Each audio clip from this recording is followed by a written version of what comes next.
right? To understand what is your passion. That's kind of ultimately, I think, the dynamo that kind of energizes a person. You can energize customers, you can energize prospects, you can energize employees. Could be arts, could be building a software company, could be anything. From the moment you kind of get a feel for that, get exposure to that domain as much as possible, you're going to get enough pain. Any entrepreneur can tell you that's just how you work your way through that, and how do you adjust and how do you overcome.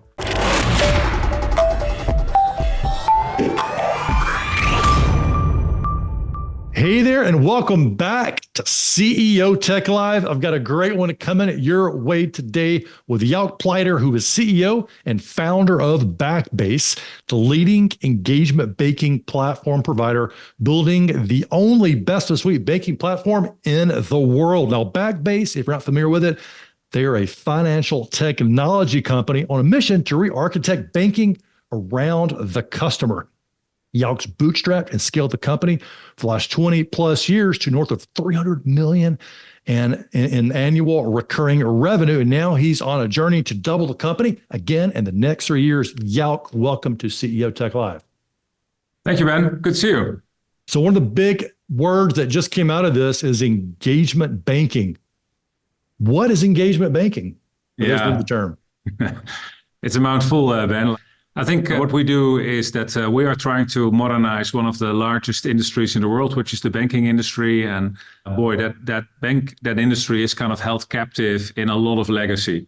Think about all the investments banks have been making in the last 50 years, from the early days of the branch automation, then call center technology, ATM, internet, now mobile.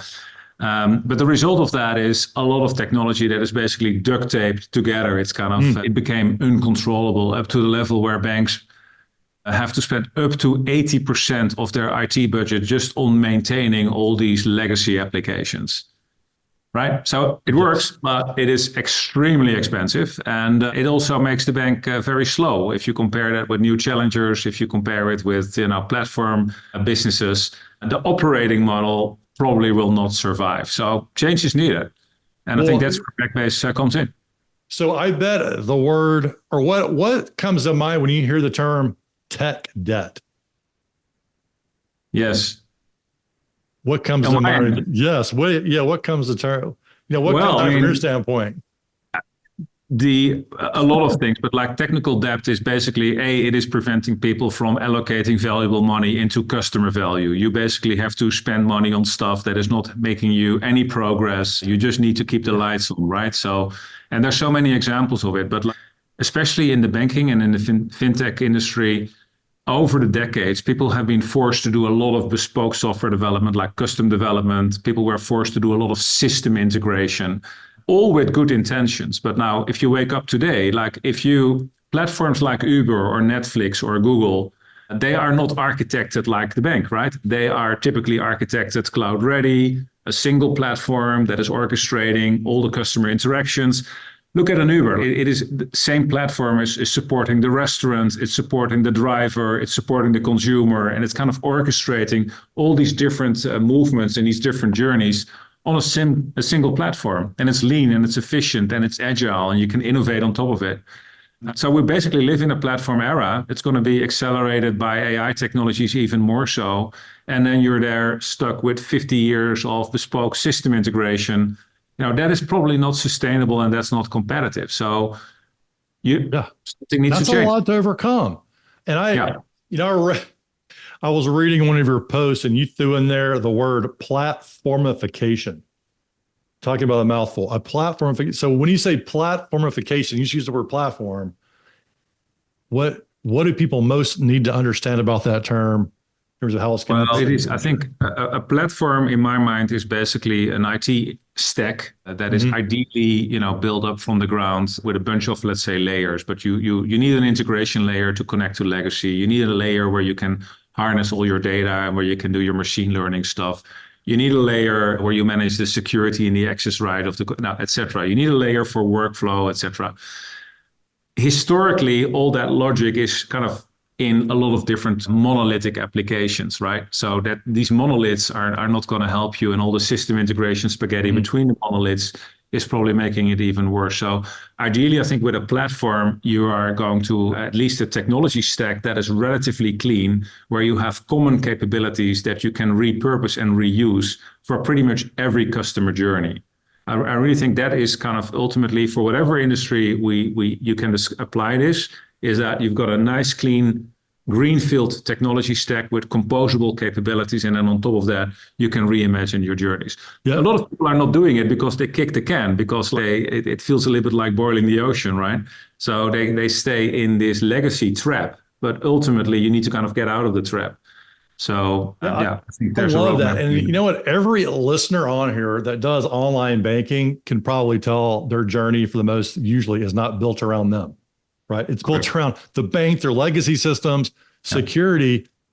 Jouk, you could have decided to revolutionize any industry.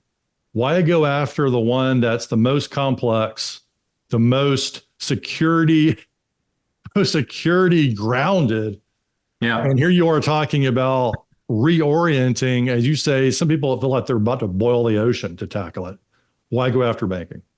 Yeah, because also at the same time, it is a huge industry, and it is in the earlier days, like when we had Backbase was pivoting. So Backbase originally was not in the banking industry, and we can talk more about that later. But around 13 years ago, we had to kind of make a very important decision to say, okay, instead of being a horizontal software company, let's really go for a single vertical, and then let's really optimize everything we have and kind of create a more comprehensive product that really solves business problems instead of being a horizontal technology provider.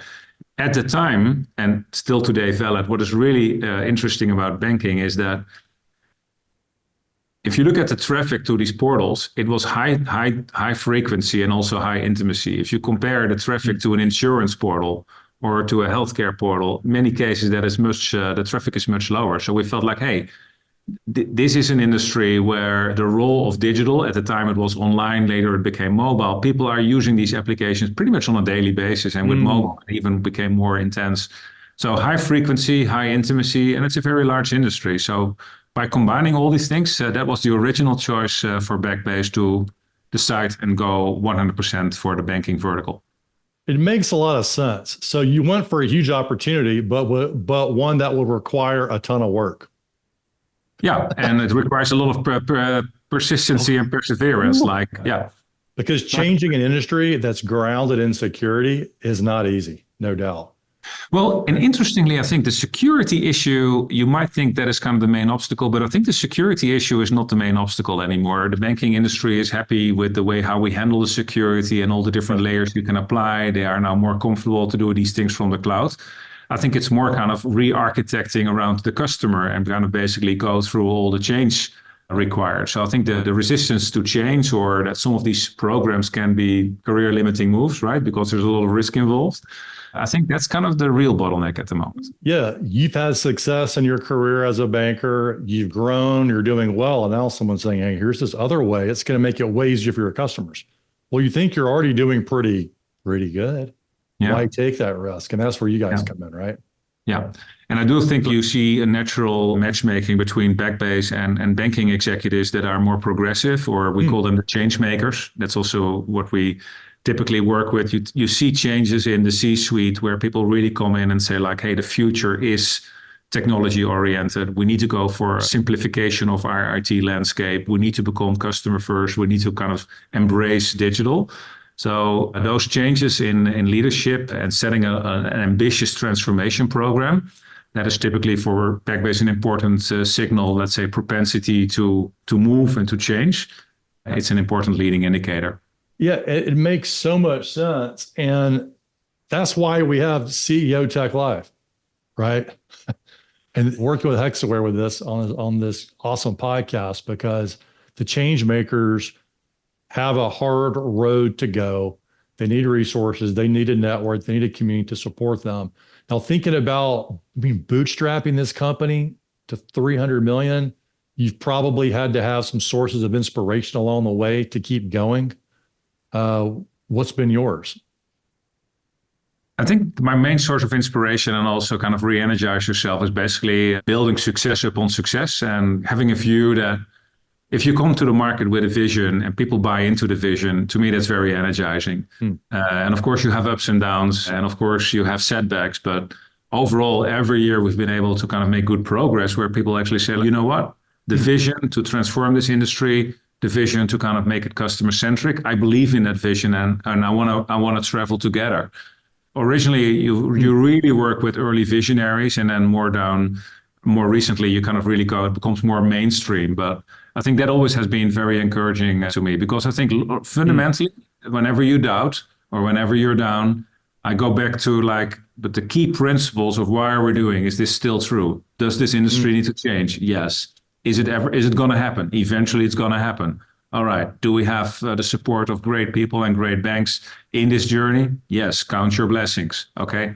And everything we try and where we have a setback, we learn something, right? We're going to utilize that insight in the next round. We're going to apply it in a more effective way. So at least it's just N is one, but that's how I handle these things. Well, sometimes we overcomplicate things, and taking time to craft a big vision that not just will inspire our customers, our teams, our employees, but inspire ourselves in dark moments. And if we don't, it's time to make the space to do that. Yeah. Can you take us back to when you felt like, hey, we were going along in this one industry, and then it sounds like you shifted and created a bigger vision for the company, and what was the impact on yourself and others when that came to fruition? Yeah. No, I think as a founder and as an entrepreneur, I think most people will recognize that you go through very difficult periods and you have dark moments. In the history of Backbase, originally Backbase started as a developer software company, and the technology vision was right, but a lot of that technology became open source by companies like IBM and Google. So basically you've got great IP, but others that are a gazillion times bigger than you make it open source. So you basically compete with free. I think probably that was my darkest moment, where you think, oh boy, you got 50 people on the payroll. How do you get out of this? So this is early days of Backbase, like the first 5 years. At that time, I realized you need to pivot the company. You need to find higher ground. And therefore, that was kind of, those compared to today, anything you face today is actually relatively easy compared to those moments where the company doesn't have the right product market fit. So getting product market fit is, at least in my mind, is very important for an entrepreneur. And you kept at it. I like that. You saw the competition coming in, deep pockets, and used the word higher ground. Yeah. What were the questions you're asking yourself back then? Or what should leaders be thinking about? When, like you said, product market fit, but you also said that term, higher ground. Yeah. Well, I think these questions are very contextual. So my story is just one story, right? But it's always contextual. You are in a certain market with a certain dynamic, and you need to kind of understand the forces that are at play. But ultimately, I think you would like to have something that is where you can defend yourself, where you can create a defensible competitive differentiation. And you can also find a level of specialization that you are outstandingly good at something. If you think about these things, because then ultimately the buyer wants to buy, and I think you have to have a solution or a technology that is closer to solving a business problem and not just technology for the sake of technology. So those different ingredients at the time also kind of created some sort of key first principle thinking in our heads at the time to say, okay, the more you can focus on one key market and you can really kind of create the whole product. There's a very good book about this. It's written by Jeffrey Moore. It's called Crossing the Chasm. It's an early marketing and software strategy book from the late 90s.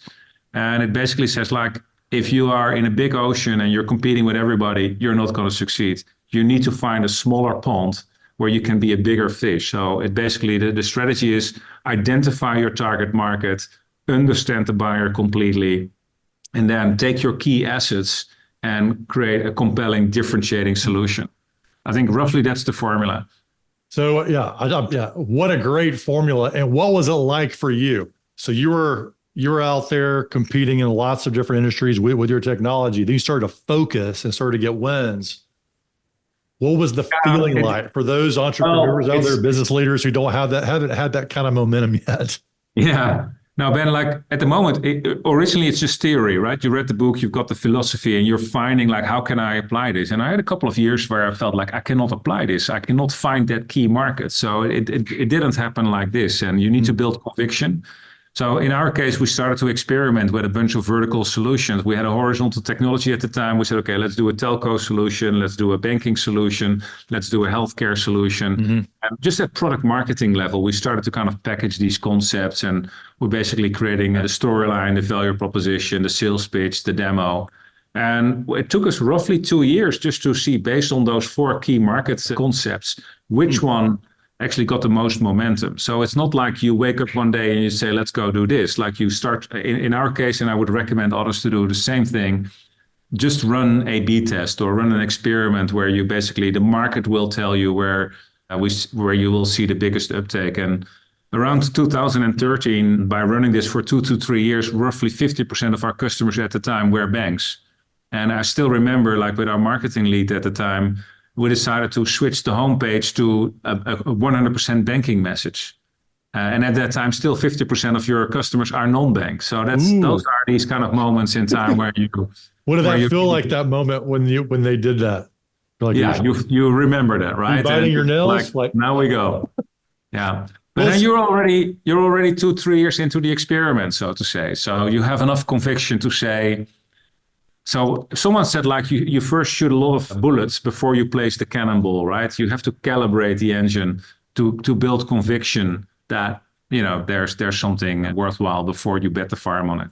Yeah, I really like that. I think leaders miss that because they're so busy doing and taking care of all the details, want to making sure everybody's content and happy, and the customers are okay, but they take their eye off the bigger vision and they don't experiment. Because it feels like a waste of time or a waste of resources. And I love how you were experimenting, but also you were listening to the market. And it feels like perhaps, I'm curious, but the word that comes to mind is humility. To be a humbleness to listen to your customers and your market and see what's coming up versus just being a hard charging visionary. What do you do to sort of maintain that balance? I think it's essential because, let's go back to the early days where you are in these darker moments, that the market is very powerful in a punishing way or in a rewarding way. Markets are the only thing that dictates. So I think you can actually identify macro waves where you have momentum, like the cloud wave or the mobile wave or the AI wave. So I think always when you come up with concepts, it definitely would help to put the company and to put these concepts on one of those waves. I think it helps to kind of get some extra momentum into the system. But ultimately, you are assembling rare, scarce resources in order to solve something, right? And it can be anything. So if you try to solve something, go to the person that actually has the problem. I think, like, what's the problem? Why is it a problem? Try to understand it, and then don't dilute to try to solve 50 different problems, but just kind of that key concept of identifying 1 or 2 key target markets and focus on it. Yeah. So what you do, in a way, it's not push, it's pull. Yeah. Oh, I like that. So what's the advice you would give your younger self, or something you'd encourage your younger self to try back in the day when you were getting going? I wouldn't encourage myself a lot of things. I'm quite content how things played out. I think also you just need to learn these things by experience. You need to have a bunch of scars on your back. You need to have a few punches in the face before you really start to realize it. Like, even if people give you advice, if you don't feel it, if you don't live it, right, probably you need to kind of go through the experience yourself. I think to others, I would always kind of say, like, my biggest recommendation is to anyone else is, like, try to understand what is your passion. Because then kind of that's kind of ultimately, I think, the dynamo that kind of energizes a person. You can energize customers, you can energize prospects, you can energize employees. And I really think it's important to get a good feeling about, like, what are you really passionate about? It could be arts, could be building a software company, it could be anything. But like, I think from the moment you kind of get a feel for that, I would say then get exposure to that domain as much as possible and try to connect yourself with people in that domain that are very talented, 20 years ahead of you, and kind of be inspired by them. And so Which part of the business or the journey has been your greatest passion so far? I think for me, it's kind of it's kind of basically, it's like writing a book and it's multiple chapters. In my mind, it's kind of every chapter is around 5 years. So I'm now in my fifth chapter with Backbase, and every chapter, like, it's a complete new domain because the company is very different in size. If you compare chapter 1 and chapter 5, like, today is how do you kind of steer something indirectly via different regional leaders, via different product leaders, like. It's like a fleet of boats that, how do you navigate that in a certain direction versus chapter 1, you have one boat and you're in the boat and you can do anything and then you can change any moment. But like, I think to me, at least, that's kind of cool so far. Every 5 years you need to wake up and you still do I still get energy? Am I still equipped to adapt and can I play at this level? And do I still like it? And I also think that's very contextual and that's very different for each individual. I love looking at it in different increments as each chapter of the book, because running a 50-person company is different than running a company of thousands like you guys have now. And the skills you need, how you communicate, it's all different. But the first thing you said was, like, to have the scars on your back, like, expect the growth. And growth, people try to avoid the pain of growth sometimes, but that's what it takes, right? You have to struggle. I mean, that's part of the journey. And my sense is you probably adopted that mindset early on. Like, hey, the struggle is, or like Ryan Holiday's book, The Obstacle is the Way. That's the direction to get with it. And I can tell you, like, but that's also, I think, why it's so important to be passionate about something and know what you're passionate and have that intrinsic motivation, because you're going to get enough pain. Like, you get every chapter, you get your fair share. It's coming. Any entrepreneur can tell you, like, that's a given, right? That's a given. So that's just how you work your way through that, and how do you adjust and how do you overcome. So you mentioned Malcolm Gladwell. My sense is you probably read a lot, and you're taking a lot. I do a lot of reading. Who are some of your go-to business reads?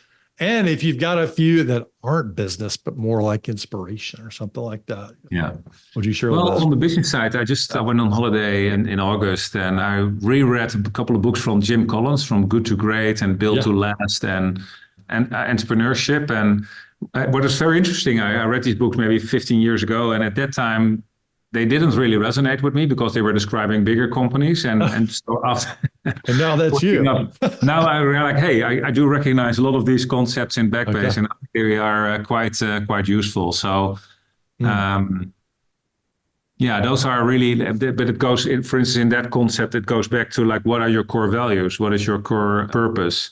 Start with the who, like, who are the right leaders in your company? How do you select them? How do you motivate them? How do you kind of be consistent in how you execute your vision over a 20-period time frame?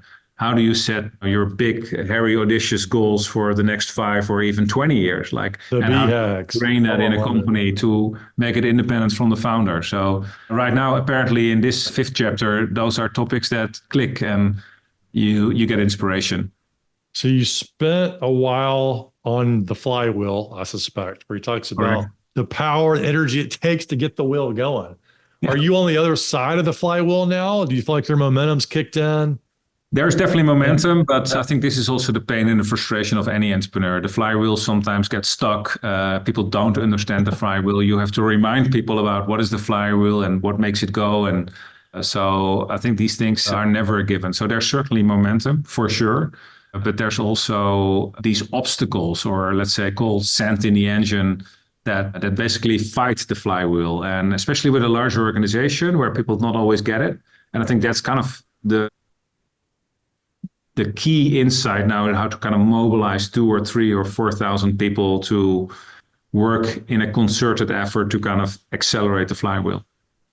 Yeah. And for the listeners, if you're like, what is this flywheel idea? Well, Google it or ask Jim Collins. But yeah, it takes a lot of work, takes a lot of alignment to get that big wheel going. Once you get that momentum, it gets easier. I think in a nutshell, for the people in the audience, like, it's kind of the key activities in any type of organization. That is, one activity is reinforcing the other, and then the next one is reinforced. And that way you basically get something that is reinforcing. But you really have to think with the leadership, with your key people, like, what are those core activities? And you have to kind of build conviction that these are the 5 or 6 core activities we need to do. And then you consistently make sure that everybody in your organization understands them and you invest in them because you know that these activities are essential to accelerate your flywheel.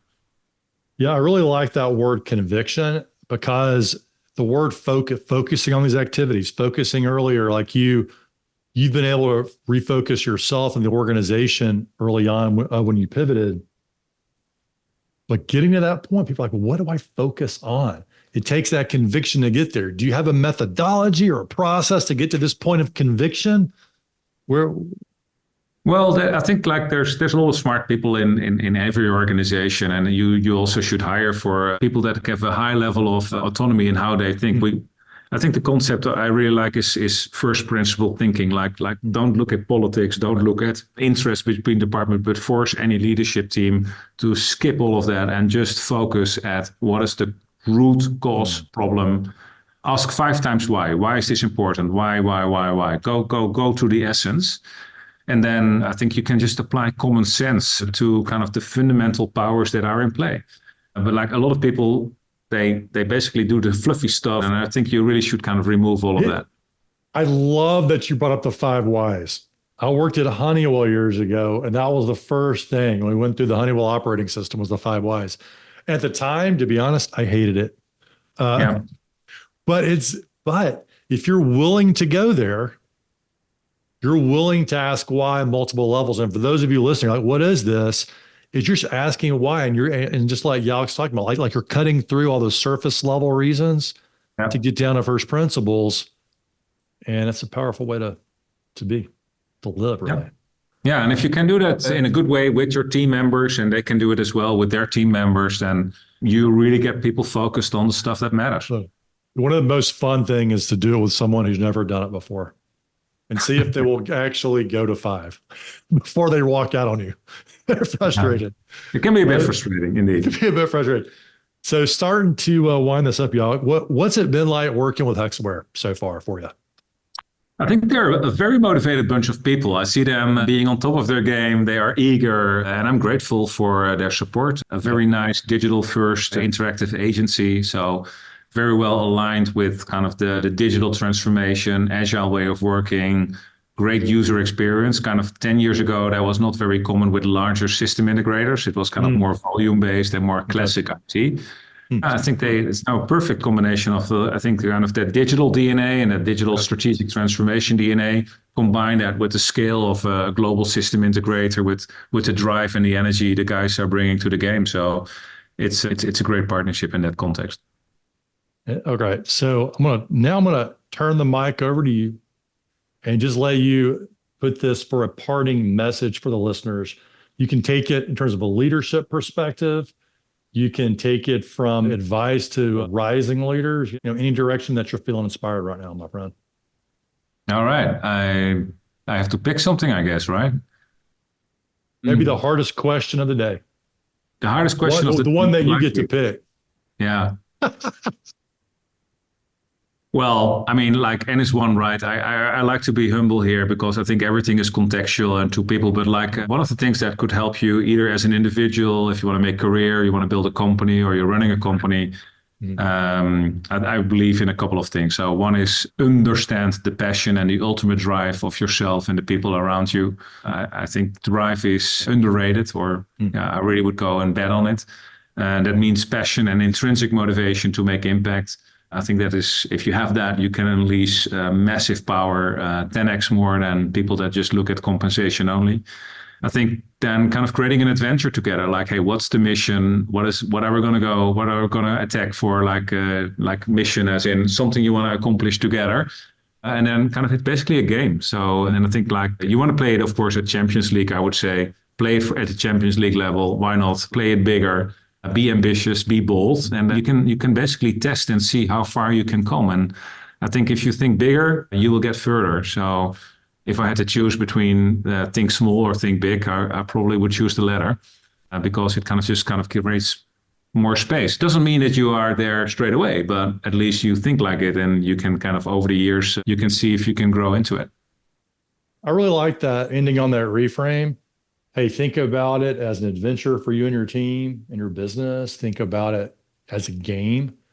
And think it seems like working with you guys, at Backbase seems like a fun place to be. Probably a lot of hard work, a lot of surprises along the way, but a great team, and like you guys are having a lot of fun over there. So Bit of fun, but it's also demanding, right? If you want to play Champions League, it's fun, it's demanding, it is intense, but I think in a way it's also self-selecting, right? If you like that mix, then you will do well and you will enjoy it. If you don't like it so much, you play somewhere else. well, you all be on the lookout for Jouk coming your way, and check out Backbase. They're doing a lot of great stuff in the banking industry, and I'm going to be looking for my banking engagement to be transformed here soon, I hope. It's a challenge, and glad that you all are on it. Thanks for coming on CEO Tech Live, Jouk. All right. Thank you.